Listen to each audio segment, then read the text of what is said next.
Hello student, Avon study गुरु में आपका स्वागत है। मैं इफ्तिखार सर। आज बताने वाले हैं ग्रामर के टॉपिक सेंटेंस। सेंटेंस क्या होता है, सेंटेंस को कितने भागों में बांटा गया है, उसका स्ट्रक्चर क्या होता है, इसके बारे में जानकारी लेंगे। चलिए शुरू करते हैं। पहला टॉपिक है सेंटेंस चैप्टर है, तो जानेंगे सेंटेंस आखिर में होता क्या है। तो सेंटेंस क्या होता है, सेंटेंस लिख के रख दीजिए। लिखिएगा वर्ड्स का ऐसा समूह, यानी वर्ड्स जाएगा, सभी वर्ड्स मिलके ऐसा समूह बनाएगा जो निश्चित ढंग से सजा हो। निश्चित ढंग से सजा होने का मतलब एक सजावट रहेगा, सजा हुआ रहेगा, और निश्चित ढंग से सजा हो तो वह पूर्ण अर्थ देता हो। उसका अर्थ क्या हो, पूर्ण रूप से मिलता हो, तो उसे सेंटेंस कहा जाता है। क्या कहा जाता है, सेंटेंस। यानी वर्ड्स का ऐसा समूह होता है, वर्ड्स का क्या होता है, ऐसा समूह जो निश्चित ढंग से सजा होता है। सजा होता है एक निश्चित तरीक़ा से। जैसे कि हम लोग बोलते हैं कि Ram is going to school को क्या लिखते हैं, Ram is going to school को हम Ram is going school to नहीं लिख सकते, तो गलती हो जाएगा। मतलब ट्रांसलेशन तो है लेकिन आगे पीछे नहीं लिख सकते हैं। फिर जाके उसी को Ram is going to school के जगह पर हम Ram going is to school भी नहीं लिख सकते। मतलब कि निश्चित ढंग से सजा होता है, ठीक है ना, और वह पूर्ण अर्थ देता है। उसका अर्थ क्या है, पूर्ण रूप से निकलता है, तो उसे सेंटेंस कहा जाता है। क्या कहते हैं, सेंटेंस कहते हैं।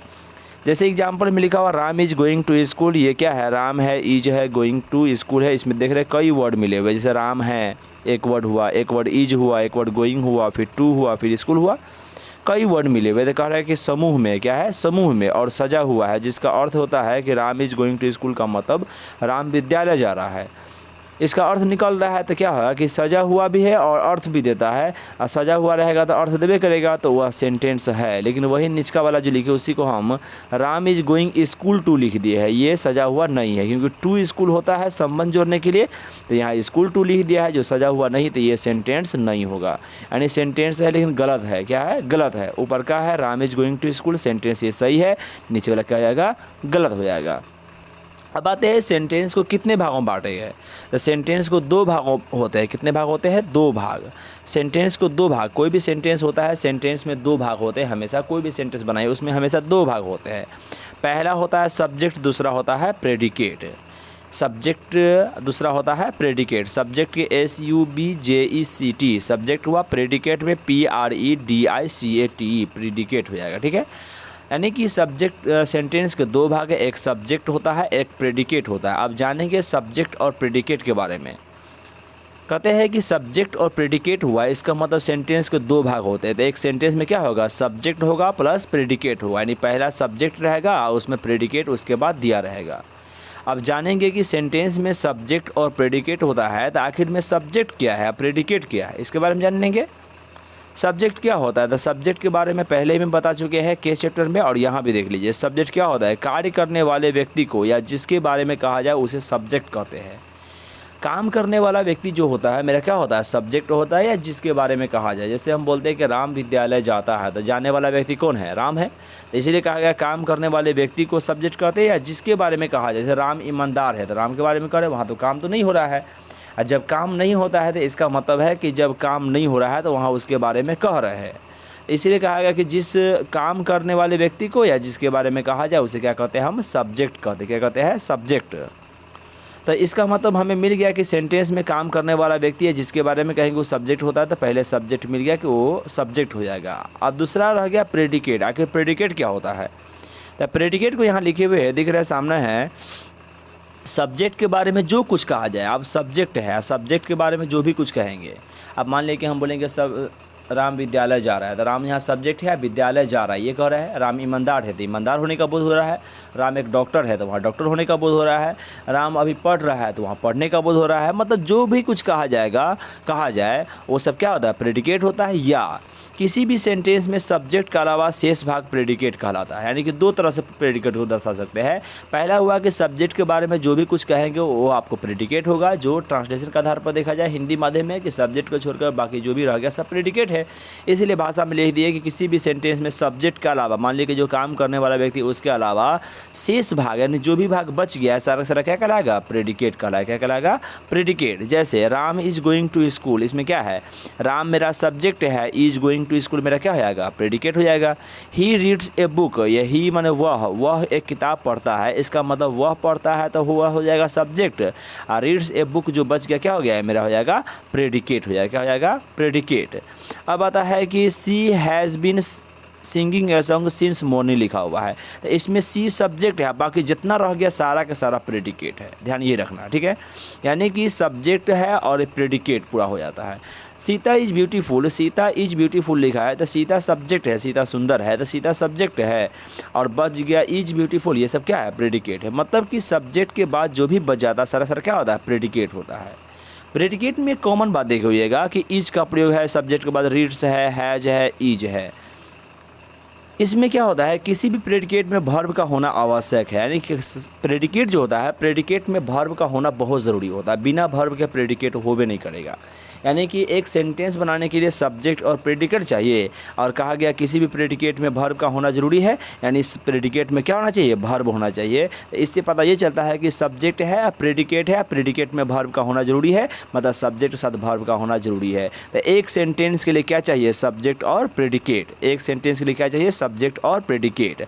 अब प्रेडिकेट के लिए क्या चाहिए, हमें वर्ब चाहिए। इसका मतलब क्या है कि सेंटेंस के लिए हमें क्या चाहिए, सब्जेक्ट और वर्ब हमेशा ज़रूरी होता है। इसीलिए मेरा टॉपिक बन जाता है कि पहले बात की अर्थात प्रेडिकेट वर्ब का होना आवश्यक है, उसी को लिख दीजिए। प्रेडिकेट जो होता है ना, वो वर्ब प्लस अदर वर्ड होता है, यानी कि वर्ब रहता है, उसके बाद जो भी कुछ लिखना लिखिए, लेकिन पहले वर्ब होगा तब अदर वर्ड होगा। इसीलिए Ram is going to him, देख रहे हैं, वर्ब है तब अदर वर्ड आ गया, रीड्स के बाद अदर वर्ड आएगा, हैज बीन सिंगिंग हो गया उसके बाद अदर वर्ड आ जाएगा। ब्यूटीफुल यहाँ इज वर्ब है, हेल्पिंग वर्ब ही रहेगा है क्यों नहीं, लेकिन वर्ब है। अब ब्यूटीफुल एडजेक्टिव हो गया, वो अदर वर्ड मानते हैं। अदर वर्ड का मतलब हुआ कि बाकी शेष जो भी नाउन प्रोनाउन वर्ब उसके बाद प्रयोग होने वाले जो होते हैं वो सब के सब अदर वर्ड कहलाए गए, मतलब अन्य वर्ड, यानी सब्जेक्ट और वर्ब के अलावा जो बच जाते हैं अन्य वर्ड। प्रेडिकेट में क्या हुआ, वर्ब और अदर वर्ड्स आ जाएंगे। इसीलिए पुनः हम क्या लिखे, सेंटेंस बराबर। अब हम जान चुके कि सेंटेंस बराबर सब्जेक्ट प्लस प्रेडिकेट होता है। अब प्रेडिकेट में वर्ब प्लस अदर वर्ड होता है, इसका मतलब प्रेडिकेट की जगह ये रख सकते हैं मैथ के फॉर्मूला के नियम के अनुसार। तो प्रेडिकेट की जगह पर रखेंगे तो क्या आ जाएगा, सब्जेक्ट। प्रेडिकेट की जगह हो जाएगा वर्ब प्लस अदर वर्ड। इसीलिए सब्जेक्ट का मूल स्ट्रक्चर मेरा क्या हो जाएगा, ये मूल स्ट्रक्चर सब्जेक्ट का है, सेंटेंस का है subject plus verb plus other word. यानी कोई भी सेंटेंस बनेगा ना, तो सेंटेंस बनने के लिए ये चीज़ होना जरूरी होता है, क्या, सब्जेक्ट और वर्ब। अब बाकी बाद में लिखाता है। इसका मतलब कोई भी सेंटेंस दुनिया का आ जाए उसमें क्या हो जाएगा, सब्जेक्ट और वर्ब का होना जरूरी होता है। Affirmative, negative, yes no, WH, ये चारों स्ट्रक्चर के हिसाब से सब्जेक्ट और वर्ब का होना जरूरी है। जैसे कुछ सेंटेंस है जो अर्थ के आधार पर होता है, जैसे इम्परेटिव सेंटेंस हुआ, ऑप्टेटिव सेंटेंस होता है, ये सब कुछ जो है जिसमें ये सब एक्सेप्शन के आधार पर चलता है, यूज के आधार पर, जिसको हम लोग पढ़ेंगे टाइप बाय टाइप, उसमें जानकारी लेंगे। लेकिन इतना ध्यान रखिए, सेंटेंस में क्या होता है, सब्जेक्ट वर्ब अदर वर्ड। कोई पूछे कि सेंटेंस का मूल स्ट्रक्चर क्या है, तो subject plus verb plus other word हो जाएगा, ध्यान रहेगा।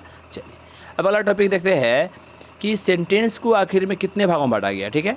उस सेंटेंस के भाग था, भाग का मतलब हुआ कि एक सेंटेंस बनाने के लिए कौन कौन भाग की ज़रूरत पड़ता है, उसमें हम देखें सब्जेक्ट वर्ब अदर वर्ड पड़ा, तो वो तो सेंटेंस के भाग था। आखिर में सेंटेंस कितने प्रकार के होते हैं ये जानेंगे। तो इसीलिए कहा गया इसमें दो टाइप से आता है।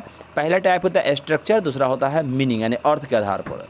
अब पहले जानेंगे स्ट्रक्चर के आधार पर सेंटेंस के कितने भागों में है। तो यहाँ देखा हुआ है स्ट्रक्चर के आधार पर सेंटेंस को 3 भागों में बांटा गया। आप कहिएगा सर स्ट्रक्चर के बारे में ही पहले क्यों पढ़ा रहे, क्योंकि पहले हमें जानना पड़ेगा स्ट्रक्चर के आधार पर कि सेंटेंस बनता कैसे है, बनाने का तरीका क्या है, उसका मूल स्ट्रक्चर क्या है।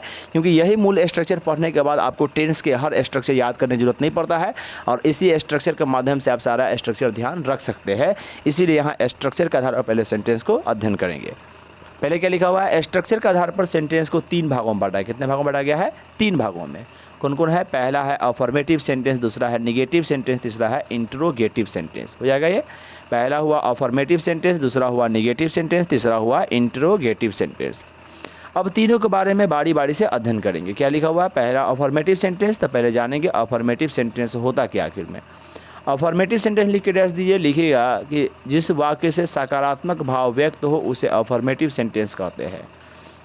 अफर्मेटिव सेंटेंस क्या होता है, जिससे सकारात्मक भाव उत्पन्न होता है। सकारात्मक भाव का मतलब हुआ कोई काम के होने। एक होता है कि जो राम विद्यालय जा रहा है, एक होता है राम विद्यालय न जा रहा है। तो न जाने का आन या नहीं जा रहा है मतलब वही हुआ कि नहीं जाने का मतलब हुआ कि वहाँ नकारात्मक भाव हो गया, और राम विद्यालय जा रहा है तो सकारात्मक भाव हो गया। वह ईमानदार है, वह ईमानदार नहीं है, तो वह ईमानदार है तो सकारात्मक भाव हो गया, वह ईमानदार नहीं है तो नकारात्मक भाव हो गया। वह एक किताब पढ़ता है, वह एक किताब नहीं पढ़ता है, तो वह पढ़ता है तो हो जाएगा सकारात्मक भाव, वह नहीं पढ़ता है तो नकारात्मक भाव। हमें क्या कहा गया कि जिस वाक्य से सकारात्मक भाव व्यक्त होता है, सकारात्मक मतलब होने का बोध, काम आप कर रहे हैं उनमें न की बात नहीं हो तो सकारात्मक भाव होता है। सकारात्मक भाव व्यक्त हो उसे अफर्मेटिव सेंटेंस कहते हैं। क्या कहते हैं? Affirmative sentence. जैसे Ram is going to school लिखा हुआ है, इसका मतलब क्या है? राम विद्यालय जा रहा है। ये क्या है? जाने का बोध हो रहा है, क्योंकि जाने के बारे में कह रहे हैं, वो काम हो रहा है। अगर काम हो रहा है तो इसका मतलब क्या है कि सकारात्मक भाव है और हो जाएगा अफर्मेटिव सेंटेंस हो जाएगा। दूसरा है ही रीड्स ए बुक, वह एक किताब पढ़ता है। ये क्या है? ये भी सकारात्मक भाव दे रहा है, तो ये भी हो जाएगा अफर्मेटिव सेंटेंस। अब जानेंगे कि अफर्मेटिव सेंटेंस बनाने के लिए स्ट्रक्चर क्या ज़रूरत पड़ता है।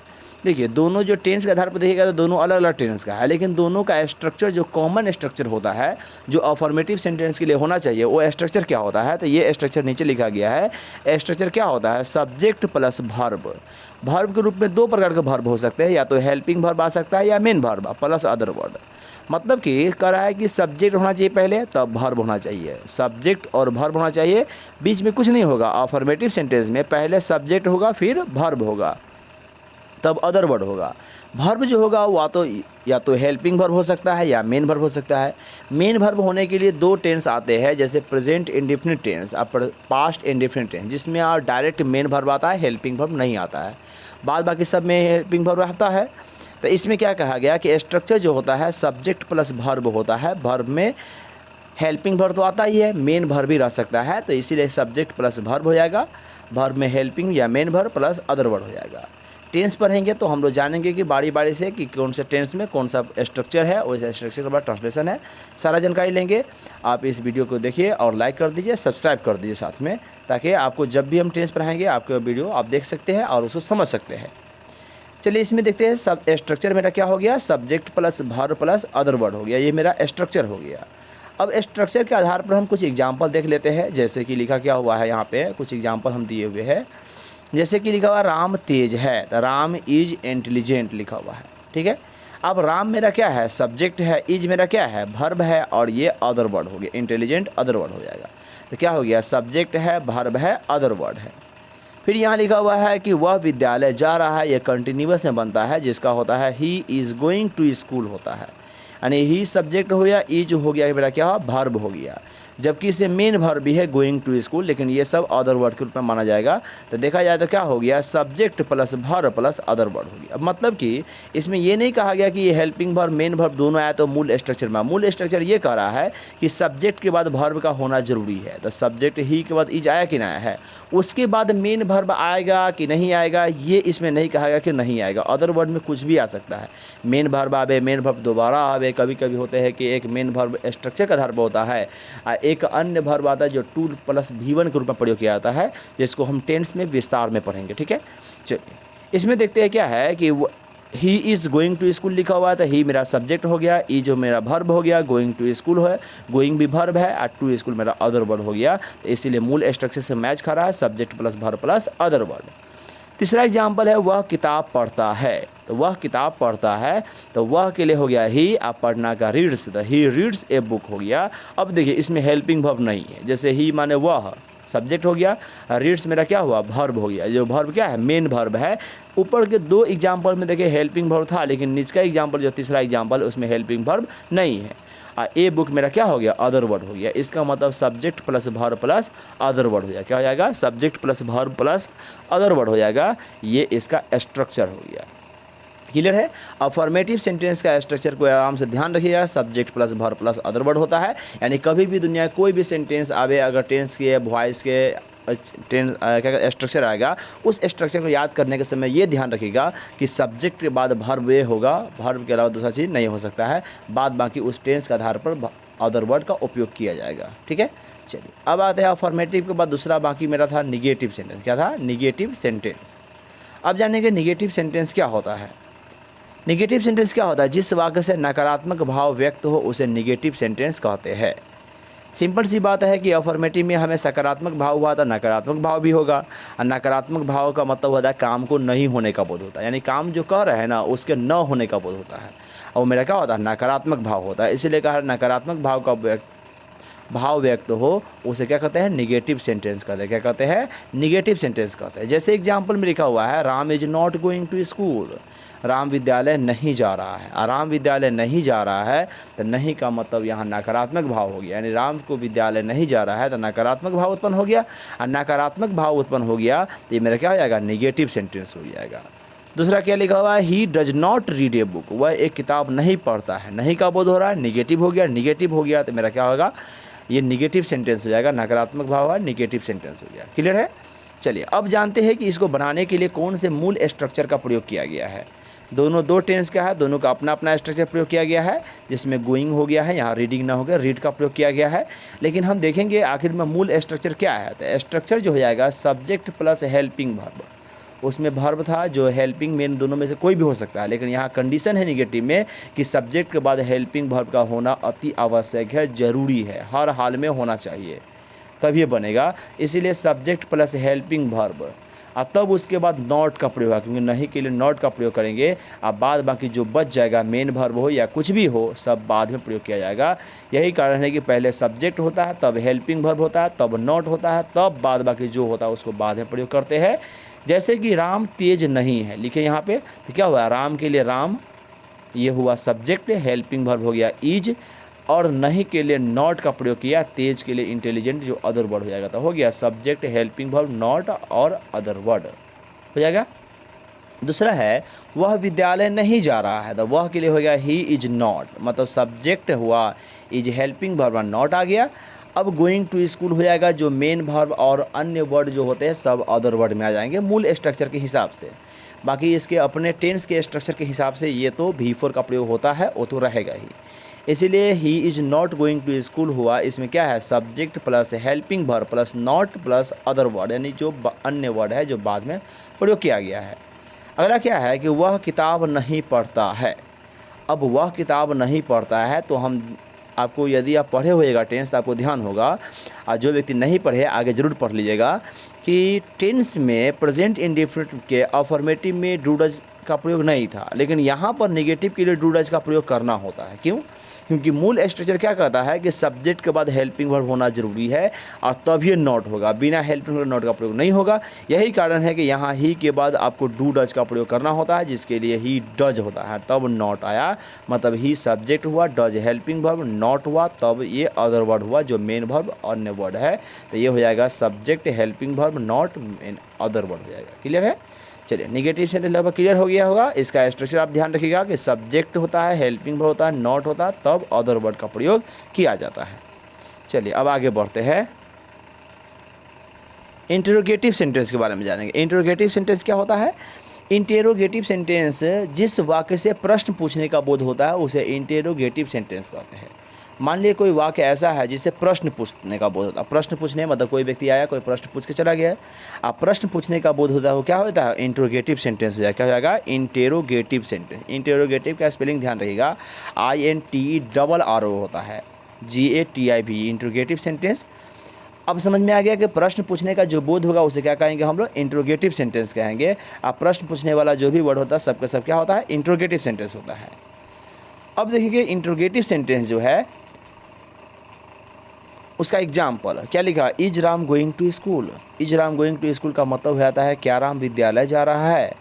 क्या राम विद्यालय जा रहा है, आखिर में क्वेश्चन ना पूछ रहे हैं, क्या राम विद्यालय जा रहा है, ये क्वेश्चन है, ये क्वेश्चन पूछ रहे हैं, तो इसका मतलब ये क्वेश्चन वाला वाक्य हो गया जिसको इंटरोगेटिव सेंटेंस कहेंगे। तो क्वेश्चन वाला जो सेंटेंस होगा क्या हो जाएगा, क्वेश्चन के आधार पर हो गया, तो is Ram going to school हो गया, एक बार क्वेश्चन हो गया, एक बार क्वेश्चन हो गया, तो ये हो गया इंटरोगेटिव सेंटेंस होगा। दूसरा है why does he not read a book.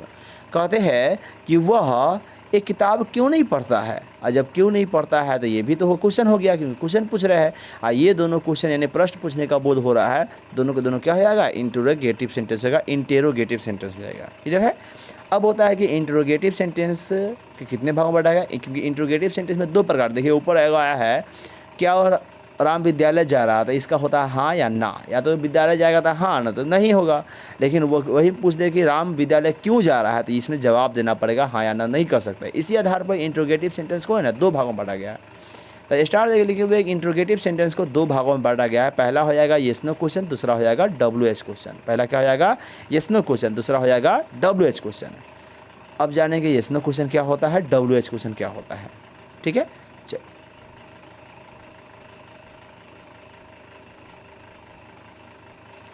Yes no question क्या होता है, कहते हैं कि वैसा इंट्रोगेटिव सेंटेंस मतलब प्रश्न पूछने वाला सेंटेंस जिसका जवाब हाँ या ना में हो। क्या हो, हाँ या ना, यानी कि अगर वो क्वेश्चन पूछे, प्रश्न पूछे और जवाब में हमको हाँ बोलना है, नहीं तो ना बोलना है, तो हाँ या ना में हो उसे हम यस नो क्वेश्चन कहते हैं। कौन सा क्वेश्चन कहते हैं, यस नो क्वेश्चन कहते हैं। क्लियर है, वैसा इंट्रोगेटिव सेंटेंस मतलब वैसा प्रश्न पूछने वाला सेंटेंस, क्योंकि इंट्रोगेटिव का मतलब होता है प्रश्न पूछने वाला सेंटेंस, जिसका जवाब हाँ या ना में हो, यानी उसका जवाब देने के लिए या तो हाँ कहिए नहीं तो ना कहिए, तो उसे यस नो क्वेश्चन कहते हैं। क्या कहते हैं, यस नो क्वेश्चन कहते हैं। यस नो क्वेश्चन को हिंदी वाक्य क्या से शुरू होता है, यस नो क्वेश्चन जो होता है ना उसका हिंदी वाक्य जो होता है वो क्या से शुरू होता है। ठीक है, और जबकि इंग्लिश सेंटेंस में हेल्पिंग वर्ब से शुरू होता है। इंग्लिश सेंटेंस में क्या होता है, हेल्पिंग वर्ब से, यानी कि उसका जो यस नो क्वेश्चन होता है उसको अगर हिंदी में एग्जाम्पल देखा जाए तो उसमें क्या लग रहा था शुरू में, लेकिन इंग्लिश बनाने के लिए शुरू में हेल्पिंग वर्ब का प्रयोग करते हैं, जो कि हम स्ट्रक्चर में भी देखेंगे। जैसे एग्जाम्पल में लिखा क्या राम विद्यालय जा रहा है, क्या राम विद्यालय जा रहा है, तो क्या शुरू में आ गया, तो इसीलिए कहा गया कि जो इंट्रोगेटिव सेंटेंस होता है ना उसका जो हिंदी वाक्य होता है उसमें क्या से शुरू होता है, कैसे शुरू होता है, क्या से। इसका मतलब है कि इसके हमेशा शुरू में क्या लगा रहेगा, हिंदी में शुरू में क्या रहेगा, हमेशा क्या लगा रहेगा। क्या राम विद्यालय जा रहा है, ये क्या हो जाएगा मेरा यस नो क्वेश्चन हो जाएगा। इसका हो जाएगा is Ram going to school, जबकि इंग्लिश में शुरू में क्या आ गया है, इज का प्रयोग किया गया। क्या किया गया है, इज का प्रयोग किया गया है। ठीक है, चलिए अब आते हैं अगला है क्या हुआ, एक किताब पढ़ता है। अगर वह किताब पढ़ता है तो does he read a book, जबकि शुरू में क्या है, इंग्लिश में शुरू में डज आ गया जो कि हेल्पिंग वर्ब है। अब देखें क्या कि इसका स्ट्रक्चर क्या होगा आखिर में, तो यस नो क्वेश्चन का स्ट्रक्चर जो होता है वो होता है पहले हेल्पिंग वर्ब फिर सब्जेक्ट। कोस्ट में नॉट का मतलब अगर नॉट होगा तो सब्जेक्ट के जस्ट बाद नॉट का प्रयोग कीजिएगा, अगर न होगा तो छोड़ देना है, इसीलिए कोस्ट में लिख दिए है, प्लस अदर वर्ड होता है। ठीक है, यानी कि पहले हेल्पिंग वर्ड का प्रयोग करना होता है, तब सब्जेक्ट का प्रयोग करना होता है, तब ये नॉट का प्रयोग और तब अदर वर्ड का प्रयोग कर सकते हैं। इसका मतलब शुरू में हेल्पिंग वर्ड फिर सब्जेक्ट फिर नॉट फिर अदर वर्ड का प्रयोग होगा। क्लियर है, अब इस पर कुछ एग्जाम्पल देख लेते हैं। एग्जाम्पल क्या होगा, इसका लिखा हुआ है क्या राम तेज है। अब है का संबंध है और राम के बारे में कह रहे थे, इसका प्रयोग होने वाला है तो इसका प्रयोग पहले हो जाएगा, तो इज राम, और तेज के लिए इंटेलिजेंट हो जाएगा, तो इज राम इंटेलिजेंट हो जाएगा। क्लियर है, जिसमें हेल्पिंग वर्ब तब सब्जेक्ट तब अदर वर्ड, तो ना हो गया इज राम इंटेलिजेंट। क्या वह विद्यालय नहीं जा रहा है, तो क्या शुरू है, तो पहले इज ही, आप बोले थे नहीं होगा तो सब्जेक्ट के जस्ट बाद नॉट का प्रयोग करेंगे, तो ही के जस्ट बाद हो गया नो, अब विद्यालय जा रहा है इसका हो जाएगा गोइंग टू स्कूल हो गया। अगला है क्या हुआ, किताब पढ़ता है, तो does he read a book, यानी डज हो गया ही हो गया तब रीड ए बुक हो गया। क्लियर है, अगला सेंटेंस है WH क्वेश्चन। अब जानेंगे WH क्वेश्चन क्या होता है। WH क्या होता है, वैसा इंट्रोगेटिव सेंटेंस, इंट्रोगेटिव का मतलब हो जाता है कि वैसा प्रश्न पूछने वाला सेंटेंस जिसका जवाब विस्तार में दिया जाता है, यानी कि इसका जवाब हाँ या ना में नहीं होता है, विस्तार में दिया जाता है, या जो इंपरेटिव सेंटेंस WH वर्ड से शुरू होता है उसे WH क्वेश्चन कहते हैं।